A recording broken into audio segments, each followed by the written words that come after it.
जिंदगी में सफल हर एक इंसान होना चाहता है और वो सफलता हासिल करने के लिए खूब मेहनत करता है। लेकिन जब उसे सफलता नहीं मिलती तो उसके कुछ टाइम बाद वो मेहनत करना छोड़ देता है। अक्सर लोग सफलता पाने के लिए रास्ते तो बना लेते हैं, लेकिन जब उन्हें कोई परिणाम नहीं मिलता या फिर कुछ समय बाद उनका उस काम को करने में मन नहीं लगता तो वो उस काम को करना छोड़ देते हैं और उसके बाद वो अपने भाग्य को दोष देने लगते हैं कि वो अपने भाग्य की वजह से सफल नहीं हुए, जो कि बिल्कुल गलत है। आपको असफलता आपके भाग्य की वजह से नहीं बल्कि आपके द्वारा मेहनत ना करने के कारण मिली। आप मेहनत तो तब करेंगे जब आपका मन उस काम को करने में लगेगा।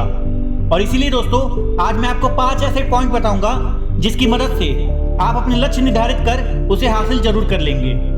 तो पहला पॉइंट है, फाइंड योर इंटरेस्ट वर्क। सफलता के शिखर पर बैठा हर इंसान सभी को अच्छा लगता है। उसे देखकर हमारे मन में भी ये विचार आता है कि मुझे भी इसके तरह कुछ बनना है। और ये अच्छी बात है कि आप उनसे इंस्पायर हुए, आप उन्हें इंस्पिरेशन की तरह ले सकते हो, पर आप उनके जैसे नहीं बन सकते। ये एक कड़वा सच है।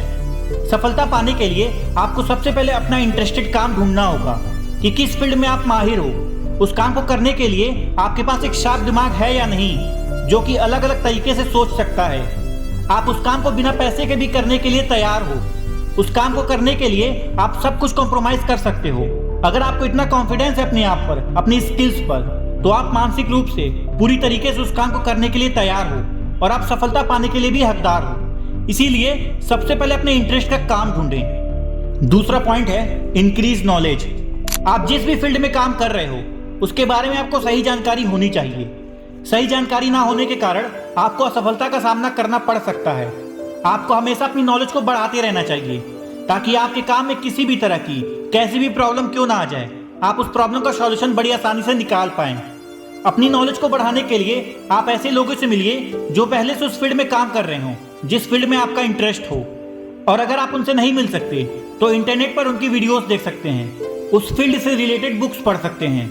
नॉलेज बढ़ाने से आपको काफी फायदे होंगे, जैसे आपका आत्म सुधार होगा, आपका कॉन्फिडेंस लेवल बढ़ेगा और इसीलिए अपनी नॉलेज को हमेशा बढ़ाते रहिए। तीसरा पॉइंट है, वर्क विथ कॉन्सेंट्रेशन। पानी की तरह लगातार बहना होगा, चाहे रास्ते में कितनी भी मुश्किलें क्यों ना आ जाए, उनसे टकराते हुए आपको लगातार आगे बढ़ते रहना होगा। ये दुनिया का नियम है। आप जब भी किसी से कोई सुझाव मांगने जाओगे आपको वहां से निराशा ही मिलेगी। कुछ ही लोग होंगे जो आपके काम को समझेंगे और आपको आगे बढ़ने के लिए प्रेरित करेंगे। 90% केसेस में तो लोग आपको आगे बढ़ने ही नहीं देंगे, आपको डिमोटिवेट करेंगे, आपका कॉन्फिडेंस लेवल कम करेंगे। लेकिन आपको खुद पर, खुद के काम पर, खुद के स्किल्स पर सबसे ज्यादा भरोसा होना चाहिए।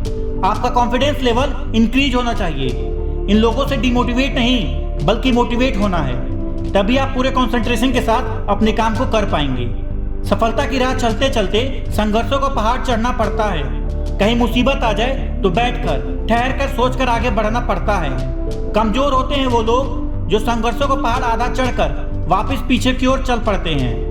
ठहरे हुए पानी को देखकर कभी ये मत सोचना कि ये कभी बह नहीं सकता, क्योंकि जब उसका वक्त आता है तो उफान की तरह लगातार आगे की ओर बहता चला जाता है। ठीक उसी प्रकार जब कभी भी आपका हिम्मत टूटने लगे तो थोड़ा ठहर जाना, थोड़ा सोचना और फिर अपने दिमाग का इस्तेमाल कर कर आगे बढ़ते चले जाना। आपको सफलता जरूर मिलेगी। हो सकता है थोड़ी देर से मिले, लेकिन मिलेगी जरूर। इसलिए खुद पर यकीन रखना और पूरे कंसंट्रेशन के साथ अपने काम को करते रहना। चौथा पॉइंट है, अवॉइड लेजीनेस। आलस एक जहर की तरह काम करता है। अगर ये इंसान के दिमाग पर चढ़ जाता है तो इंसान अपना सारा काम भूल जाता है और अपने बनाए गोल से भटक जाता है। जैसे अंग्रेजों ने हमें चाय की आदत लगा दी है। अगर हमें चाय ना मिले तो हम कितने बेचैन हो जाते हैं। जब चाय हमारे होठों तक पहुंचती है तो हमें कितना सुकून मिलता है। ठीक उसी प्रकार आलस भी ऐसे ही काम करता है। जब आता है तो सब कुछ तबाह कर देता है, जो इंसान को अंदर ही अंदर मारने का काम करता है। हमारे शास्त्रों में लिखा है, अति सर्वत्र वर्ज्यत, यानी कि किसी भी चीज की अति होना अच्छी बात नहीं है। इसीलिए मैंने आलस को जहर कहा है, क्योंकि ये आलस्य ही है जो इंसान को सफलता के मार्ग से भटकाता है। आपको आलस्य नहीं करना है। देखो, हम आलस्य करते कब हैं? जब हम खाली रहते हैं। इसीलिए आप खुद को खाली होने मत दीजिए, क्योंकि जब जब आप खाली रहेंगे आपका दिमाग आलस करना शुरू कर देगा। खुद को किसी ना किसी काम में व्यस्त रखिए। आपका दिमाग आपसे बार बार बोलेगा कि फ्री हो जा। वो आपको बार बार आलस करने के लिए आपका मन भटकाने की पूरी कोशिश करेगा, लेकिन आपको अपने दिमाग से बार बार बोलना होगा कि पहले काम फिर आराम। और ऐसा जब आप बार बार बोलेंगे तो आपका दिमाग आलस्य करना छोड़ देगा। 5वां पॉइंट है अवॉइड डिस्ट्रैक्शंस। जब आपने सोच लिया है कि आपको एक सक्सेसफुल इंसान बनना है तो आपकी सफलता के रास्ते में कई सारे डिस्ट्रैक्शंस आएंगे, क्योंकि लॉ ऑफ ग्रेविटी का यही नियम है। आप जब भी कुछ अच्छा या फिर नया काम करने की सोचेंगे तो आपके रास्ते में कई सारे डिस्ट्रैक्शंस आएंगे, खराब से खराब परिस्थितियां आएंगी जो आपके कॉन्फिडेंस लेवल को गिराएंगी। लेकिन आपका फोकस सिर्फ और सिर्फ अपने गोल पर होना चाहिए, और यही सही समय होता है खुद को जानने का, खुद के कॉन्फिडेंस लेवल को चेक करने का, क्योंकि इस विकट परिस्थिति में इंसान पूरी तरीके से हार जाता है, गिव अप करके अपना रास्ता बदल देता है और अपनी सफलता का ख्वाब अधूरा छोड़ देता है। और दूसरी ओर जो इंसान डटकर हर डिस्ट्रैक्शन से लड़कर अपना पूरा काम पूरी ईमानदारी से करता है वो निखर जाता है और सफलता को हासिल करता है। इसीलिए आपकी जिंदगी में कितनी भी डिस्ट्रैक्शंस क्यों ना आ जाए, आपको कभी भी डिस्ट्रैक्ट नहीं होना है। आपको सारे डिस्ट्रैक्शन को नजरअंदाज करते हुए मेहनत करते रहना है और अपने लक्ष्य की तरफ आगे बढ़ना है, तभी आपको सफलता मिलेगी। तो दोस्तों, ये था 5 पॉइंट जिसकी मदद से आप अपने लक्ष्य को निर्धारित कर उसे हासिल जरूर कर लेंगे। Wish you all the very best.